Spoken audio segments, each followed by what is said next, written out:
Perkenalkan, nama saya Nika Junita Luman Tobing, NPM 191400021. Saya akan membahas topik tentang rekonsiliasi bank. Kita pertama ke pengertiannya dulu. Rekonsiliasi bank adalah suatu prosedur pengendalian terhadap kas di bank dengan membandingkan kas perusahaan secara periodik. Bank mengirimkan laporan berupa kas statement yang berisi semua transaksi penyetoran selama periode tertentu. Rekonsiliasi bank dilakukan untuk menunjukkan dan menjelaskan adanya perbedaan antara catatan kas menurut bank dan menurut perusahaan. Selanjutnya, kenapa sih kita perlu membuat rekonsiliasi bank?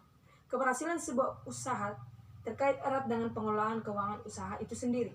Pada saat ini, memiliki rekening di bank untuk keperluan usaha merupakan hal yang wajib bagi setiap pengusaha untuk melakukan transaksi penerimaan atau juga pengeluaran kas.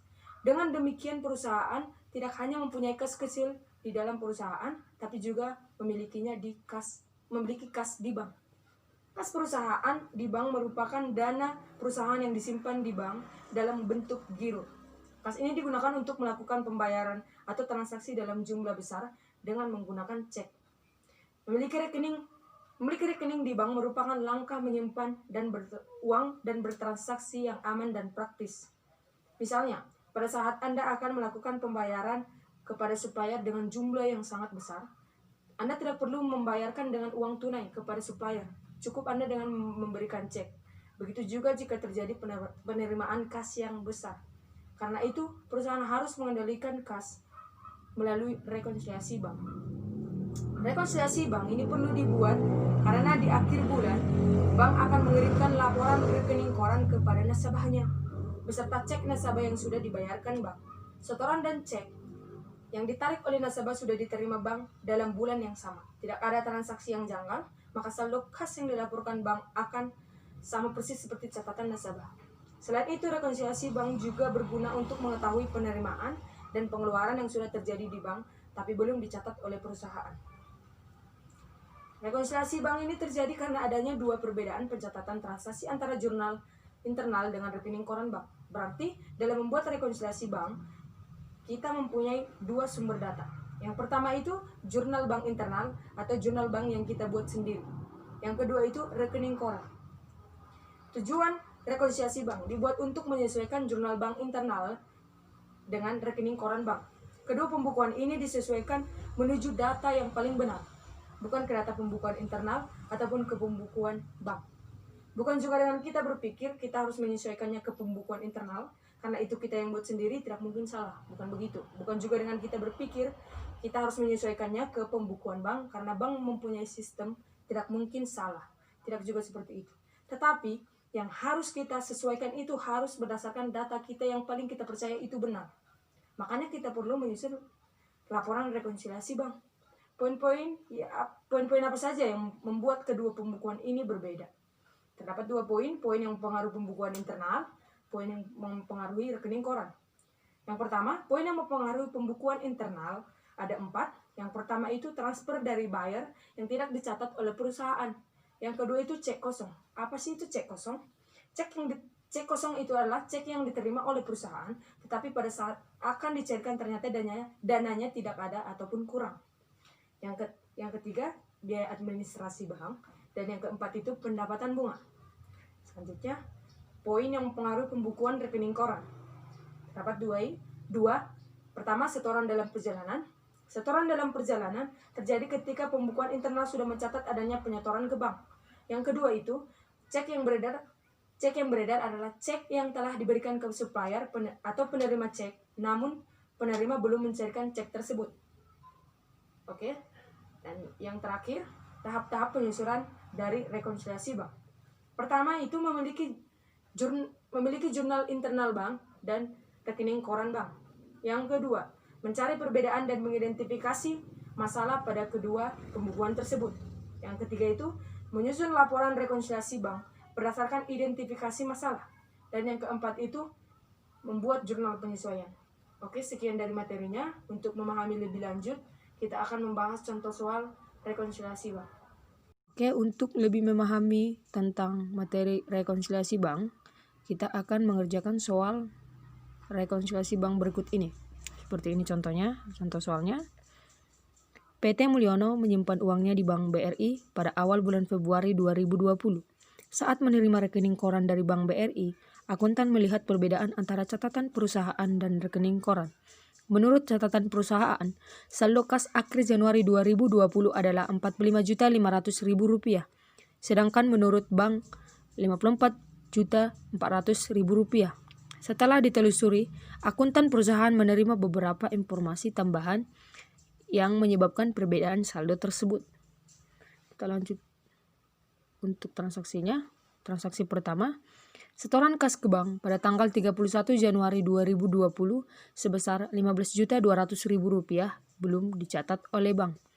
Transaksi yang kedua, tagihan PT Mulyono kepada PT Dharma sebesar Rp9.600.000 yang dilakukan oleh bank telah berhasil dan PT Mulyono belum mengetahuinya. Transaksi yang ketiga, pendapatan bunga bank sebesar Rp1.200.000 belum dicatat oleh perusahaan. Transaksi yang keempat, beban administrasi bank sebesar Rp300.000 belum dicatat oleh perusahaan. Transaksi yang kelima, cek yang diterima oleh perusahaan pada tanggal 25 Januari sebesar Rp4 juta ternyata tidak ada dananya.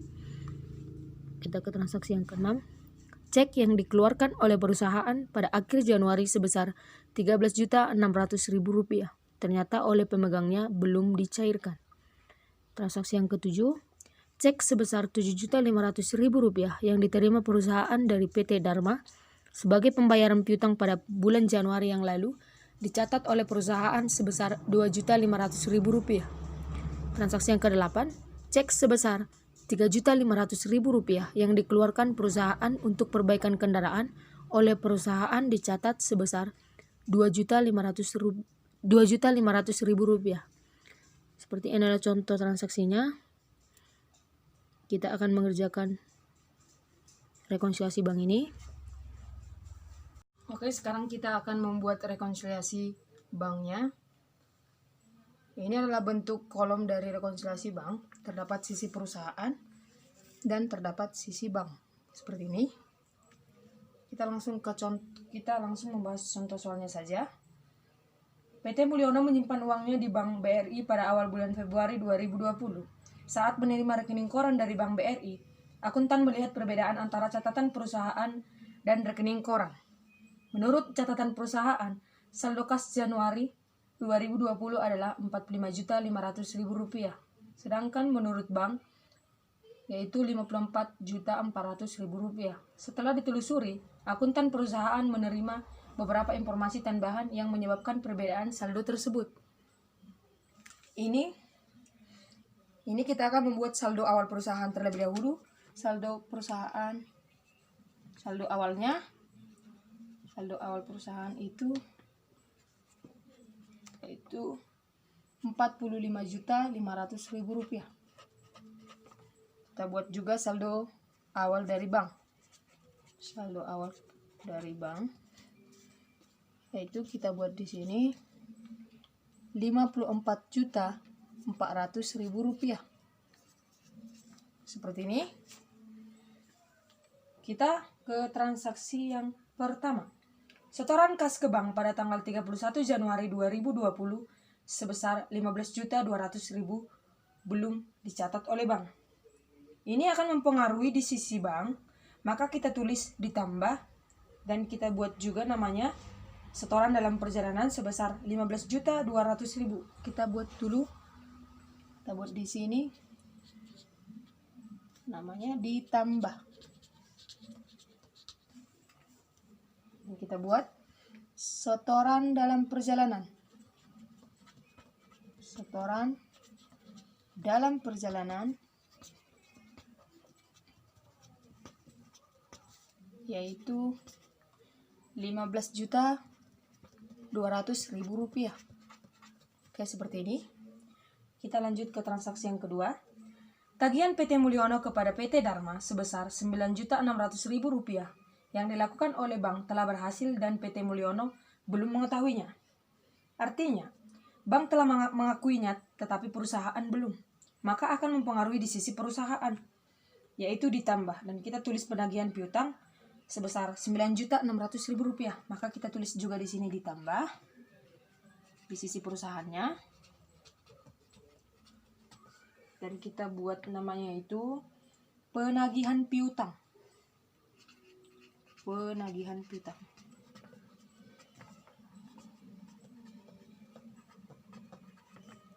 Itu sebesar Rp9.600.000. Seperti ini. Kita lanjut ke transaksi yang ketiga. Pendapatan buka bank sebesar Rp1.200.000 belum dicatat oleh perusahaan. Artinya yang berpengaruh di sisi perusahaan, kita mendapat bunga, artinya kas kita akan bertambah. Maka kita akan tulis jasa giro. Ini akan berpengaruh ke sisi perusahaan, yaitu ditambah, dan kita buat namanya itu jasa giro.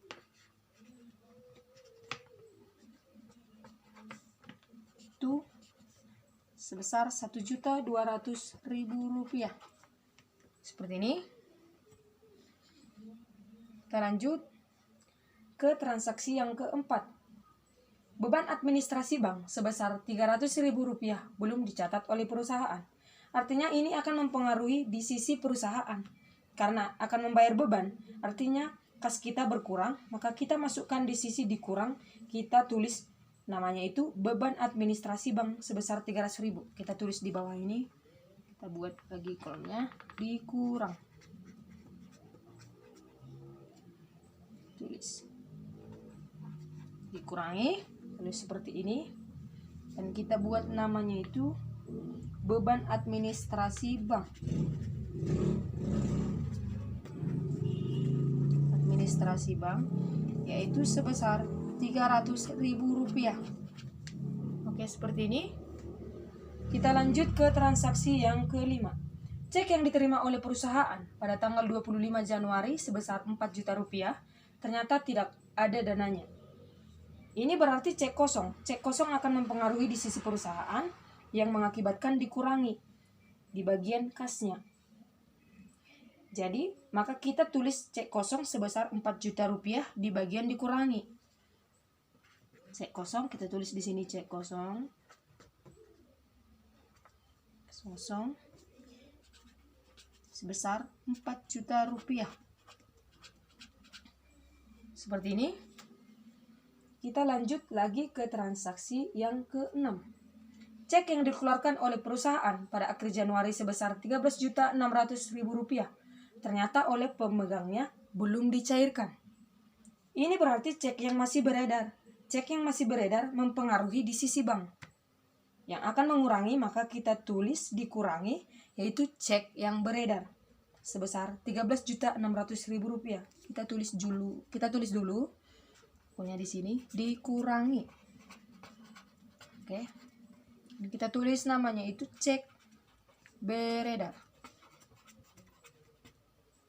Bapak, itu sebesar Rp13.600.000. Seperti ini. Kita lanjut ke transaksi yang ke-7.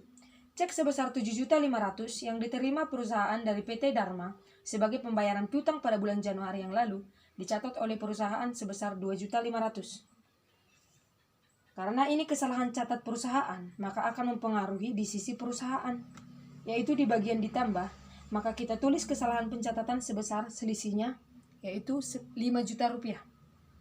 Maka kita tulis di bagian ditambah, kita tulis namanya itu kesalahan pencatatan.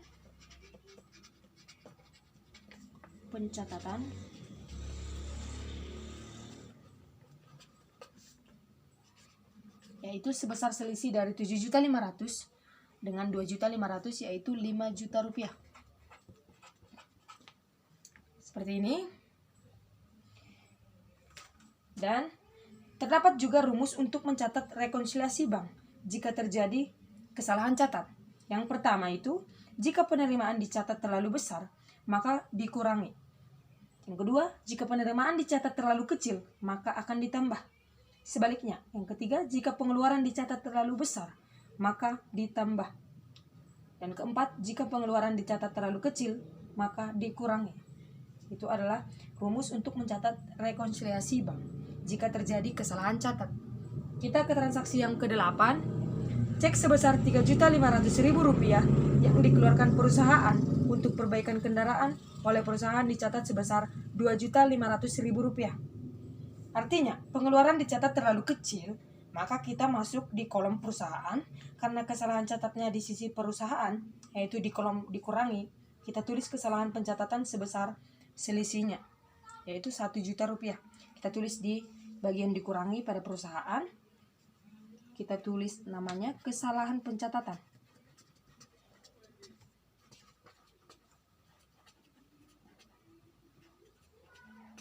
Oke, seperti ini. Kita tulis itu sebesar selisih dari 3.500.000 dengan Rp2.500.000, maka hasilnya itu Rp1.000.000. Setelah begini, ini hasilnya dari transaksi yang ke-8 transaksi tersebut. Selanjutnya, kita menjumlahkan total yang ditambah dan dikurangi dari perusahaan maupun dari bank. Total penambahan di sini, kita tulis dulu total penambahan dari bagian perusahaan.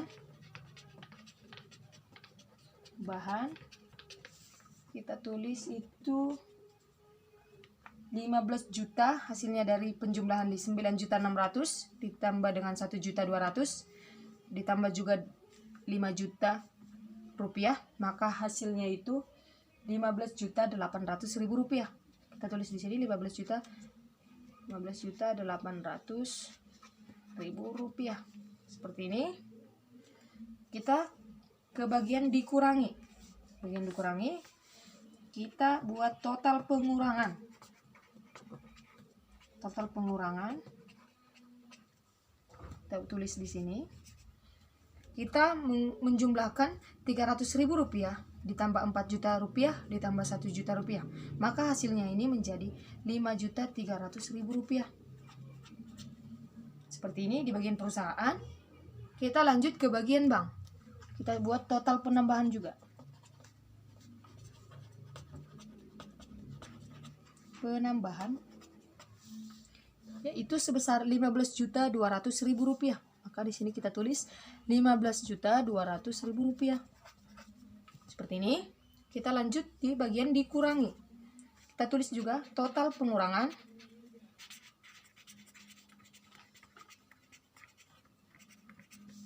Yaitu Rp13.600.000. Kita tulis Rp13.600.000. Seperti ini.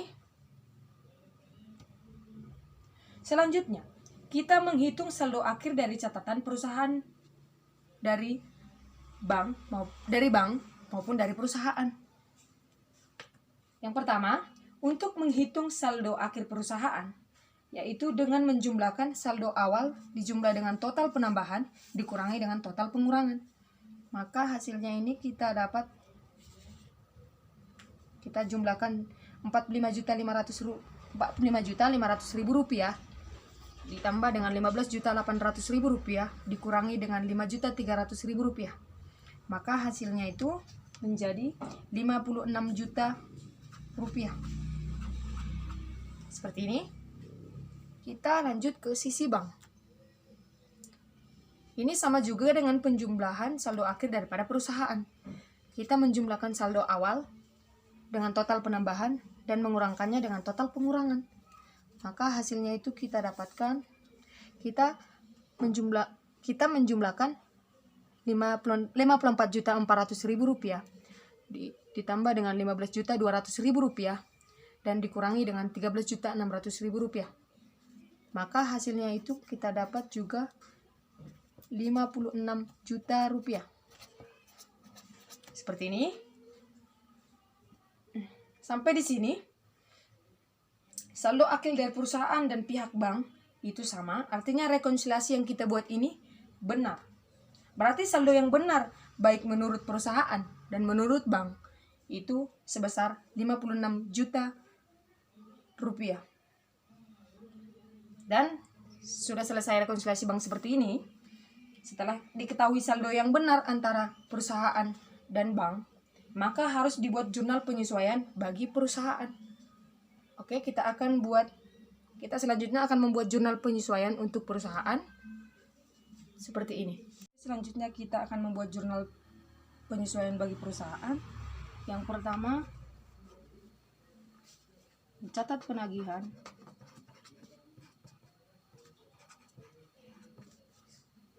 Penagihan piutang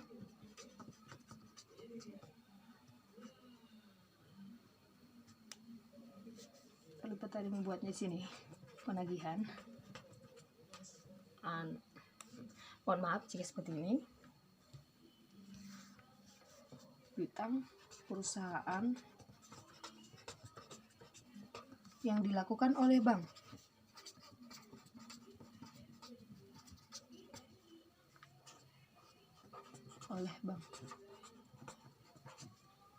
Seperti ini. Jurnalnya kita buat kas di debit sebesar Rp9.600.000 terhadap piutang di kredit sebesar Rp9.600.000. Oke, kita buat yang kedua. Untuk pencatat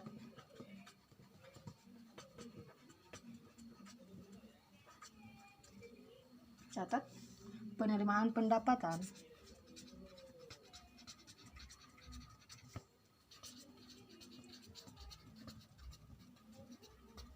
dari simpanan giro di bank.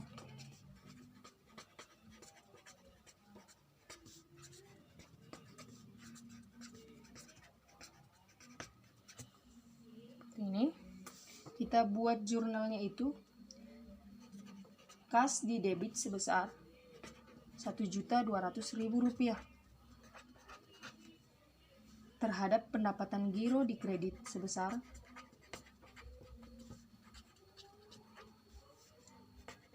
Rp1.200.000. Seperti ini. Kita lanjut ke 3. Koreksi atas kesalahan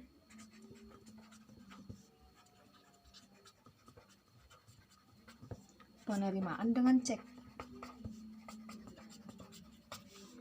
Tulis. Maka jurnalnya kita buat kas di debit sebesar Rp5.000.000 terhadap piutang di kredit sebesar Rp5.000.000. Seperti ini. Kita lanjut. Selanjutnya itu 4. Mencatat pembebanan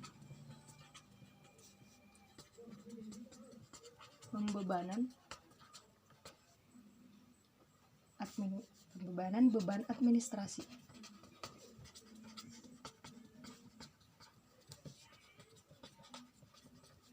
Bank. Jurnalnya yaitu beban administrasi di debit sebesar 300.000. Beban kita buat aja ya, sebesar 300.000 terhadap kas di kredit sebesar 300.000.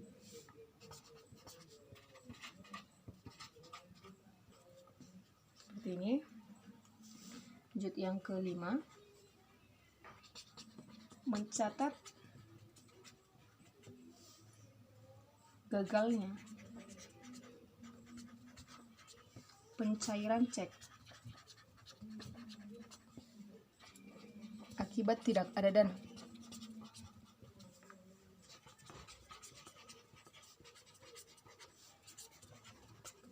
Seperti ini. Kita buat jurnalnya itu piutang di debit sebesar 4 juta. Sebesar 4 juta terhadap kas di kredit sebesar 4 juta.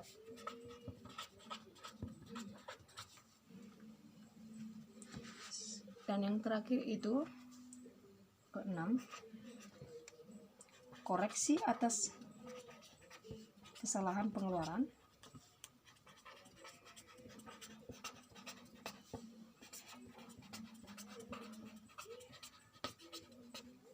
dengan cek.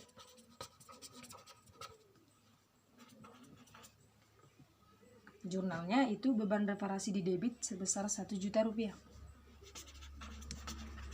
Beban reparasi di debit sebesar 1 juta rupiah.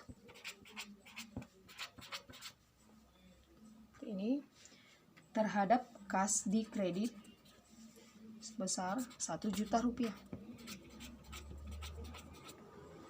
Oke, sekian dari review materi tentang topik rekonsiliasi bank.